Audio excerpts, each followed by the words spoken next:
몽둥이는 1,000원 받는 거예요. 그다음에 아니 3,000원 받고 그다음에 땅 때리는 거는 2,000원. 그다음에 회초리 때리는 거는 1,000원. 그렇게 받고 그래서 이제 그게 딱 놓이는 거예요. 그러면 선택을 이렇게 회초리를 딱 선택하면 회초리 갖고 그다음에 그 해당 국회의원의 탁 때리면 잘싹 소리도 나게 돼 있어. 아니 그렇게 꾸미자고 내가. 너무 재밌잖아. 행동을 김진대는 몽둥이를 맞아줍니다. 아니 그러니까 그러면 그런 이제 뭐 악법은 장례식장을 만드는 거야. 그러면 국화 한 송이, 뭐 무슨 한 송이 이것도 다 가격을 달리해서 돈도 벌고 그거 만들어 보세요. 지금도 아직 안 됐다니까. 그 기술적으로는 가능하다고 그러더라고요.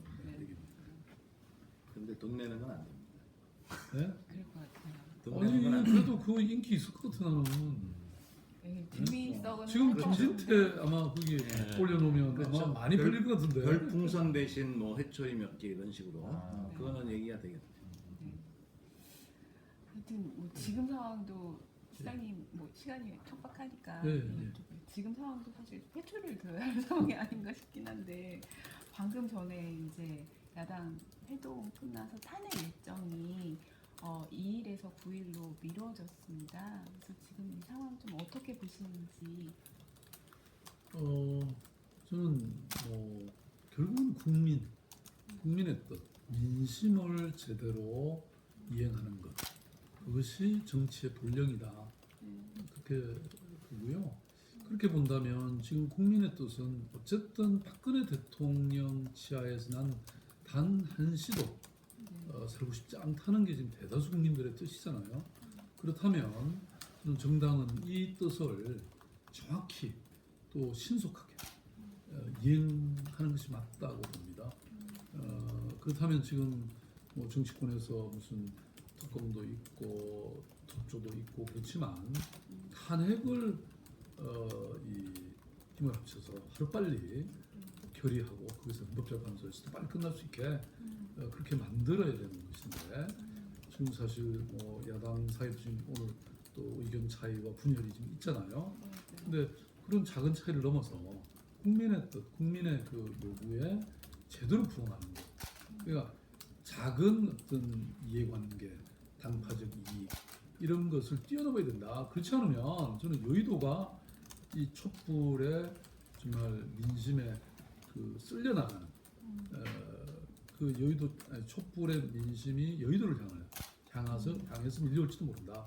저는 그걸 아주 엄중 경고하고 싶어요. 시장님 워낙 촛불 집회 때 많이 직접 참여하셔서 시민들도 만나고 그래서 방금 촛불 민심을 이야기했는데 직접 느낀 촛불 네. 민심은 좀 어땠고 이런 탄핵 안 처리가 미뤄진 것에 대해서 좀 어떻게 반응할 거라고 좀 예상하시는지. 저는 우선 촛불은 뭐 어떤 사람은 바람에 불어서 꺼질지도 모른다, 뭐 꺼진다 이런 얘기도 했지만 저는 그건 민심의 이 어떤 흐름을 잘 못 읽고 있는 것이다 이렇게 봅니다. 왜냐하면 우리 광장에 나가 보면 촛불이 이렇게 분노와 어떤 갈망의 이 흐름이기도 하지만 동시에 이게 하나의 축제 같습니다. 그러니까 시민들은 지금 이것을 축제로 즐기고 있기 때문에 말하자면 줄어들 수가 없다는 거죠. 이게 뭐 의무적 이런 걸로 나온다면 오래 못 갈 수도 있고 추우면 못 나올 수도 있지만 물론 그런 이 국가를 조국을 사랑하는 그런 마음도 바탕에 깔고 있지만 이걸 지금 다양한 형식으로 패러디하고 뭐 아이들 뭐 이렇게 데리고 나오고 온 가족이 나오고 또 뭐 온갖 이벤트들을 벌이고 그냥 광장을 걸어보면 이렇게 시민들이 너무 즐거워하는 거예요. 그래서 그것은 이 촛불의 그 민심의 강도가 결코 하루아침에 사그러들 그런 것은 절대 아니다라는 걸 저는 알 수 있는 것 같고요. 근데 이제 그럼에도 불구하고 저는 국민들의 이 민심을 크게 보면 두 가지다. 제가 아까 말씀드렸던 이 박근혜 대통령과 또 그들의 말하자면 국정농단과 행정유린에 대한 어떤 분노의 감정. 그래서 대통령의 즉각 사퇴라고 하는 쪽에 초점이 맞춰져 있는 그런 것이라고 볼 수 있고요. 그다음에 갈망이라고 하는 것은 이렇게 돌아보면 이제 그 발언들이 단순히 분노만 표출하기보다는 정말 지금 이 낡은 어떤 구시대의 체제에 대한 분노 그리고 그것을 완전히 새로운 대한민국 정말 나라다운 나라로 바꿔달라고 하는 그런 갈망이 이 배어 있는 게 다 누구나 느낄 수 있거든요. 저는 그런 것을 우리가 보면 저는 정치인들이 아까 말씀드렸던 대통령의 이 어떤 하야 퇴진을 빨리 만들어내는 것뿐만 아니라 그 이후에 우리가 어떤 사회를 지향해 갈 것인지 우리가 어떤 새로운 체제를 앙시앙 레짐에 대해서 새로운 네오 레짐을 어떻게 만들어 갈 것인지에 대한 정말 깊이 있는 성찰 그 다음에 국민들의 목소리에 경청하고 공감하고 그리고 새로운 대안을 만들어내는 것에 굉장히 몰두해야 된다. 저는 그렇게 보고 있습니다.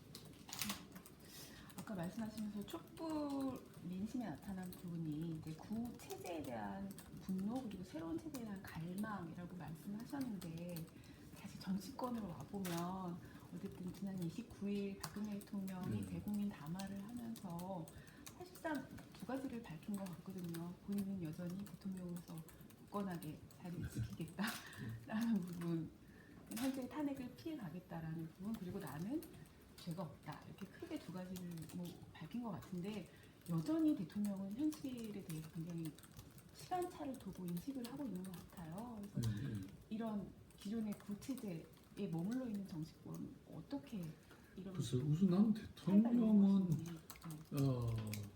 이런 상황이 벌어지고도 사태의 본질이나 본인의 잘못이나 그리고 본인의 그 행동에 대해서 어떻게 취해야 될 것인지에 대해서 전혀 말하자면 파악을 못하고 있는 거예요. 그러니까 이런 일이 벌어지기도 했겠죠. 네. 그렇긴 하지만 대통령으로서 지금 마지막 남은 과제는 본인의 정말 철두철미한 사과, 잘못에 대한 인정, 그리고 사과, 그리고 정말 그나마 이 여야가